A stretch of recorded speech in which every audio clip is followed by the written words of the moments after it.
Also joining us on this broadcast is Dr. Jamil Khan, political analyst and former diplomat Pakistan, live from Karachi. Thank you so much for joining us, sir. Dr. Khan, how do you assess this case and what is your take on the verdict? Definitely it has really brought more polarization in the political landscape of Pakistan. And particularly while Pakistan is having a crunch of economic issues. So this has added on. Now the position is somehow debated and not accepted by the party which is affected, that is the PMLN and the PDM. Basically, they had a clear-cut demand of a full court hearing, which was not acceded to by the apex court. So that is where their grievance are. And the former judge's comments, which has been given after the judgment, they were very clear that if the full court by bench or whatever number of available or number of judges are there in Islamabad, if the bench would have enhanced a larger bench, perhaps the other party that is PMLN and the PDM would not have been in a position to make that much of noise about it. So, so far as the proceeding is concerned, there are debates by the top lawyers and by the top people, the law-knowing people, and they are giving arguments on both sides. But the Constitution is very clear, 63A, and that says the parliamentary party. And court has relied, whereas the deputy speaker, who had given the ruling and had not counted 10 votes for Parvez Elahi, he had relied on one of the Supreme Court's judgment. And Supreme Court judgment, as the Supreme Court says, that was in a different context, I guess. So therefore, this is now brought more pressure on the judiciary, on the executive, and obviously we don't foresee that it would be taken with rights in a right spirit and with a right spirit by the political parties, and obviously there would be some more frictions.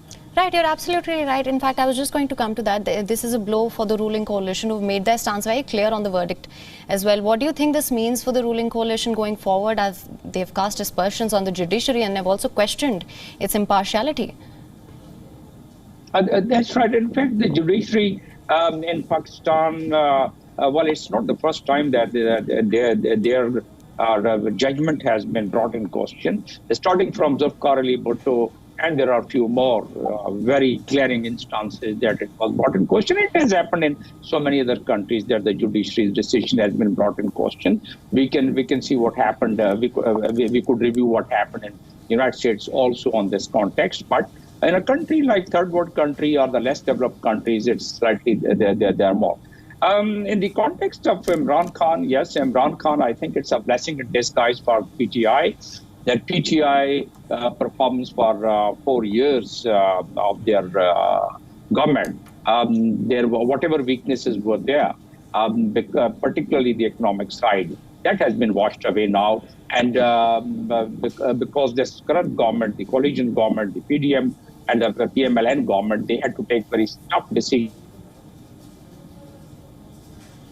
to really bring the economy back, or at least to sustain the economy and to try and do whatever best they could. So they had to really take some tough decisions, like you see the dollar sliding, you see how the price hike is going on.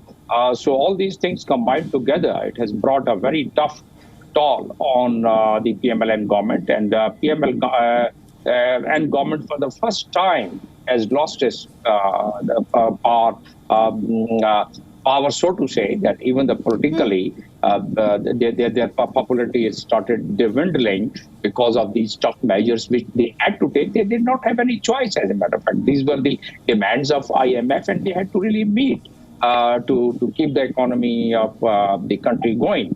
So I guess the loser in this case is the clear-cut loser in this case seems to be Pakistan Muslim League Noon. For whatever is the decision of the court, that could be debated. But definitely the PMLN seems to be, in this particular case, that even in the forthcoming election, which is possibly going to take place, the way things are developing, in my analysis, it might as well take place in October. So Pakistan Muslim League government had a very good graph before the ousting of Imran Khan government, but after taking over, they are Right. taking the brunt of the whole thing. Yes. Right. Absolutely. Dr. Jamil Khan, thank you so much for joining us with your analysis of the situation in Pakistan. My pleasure.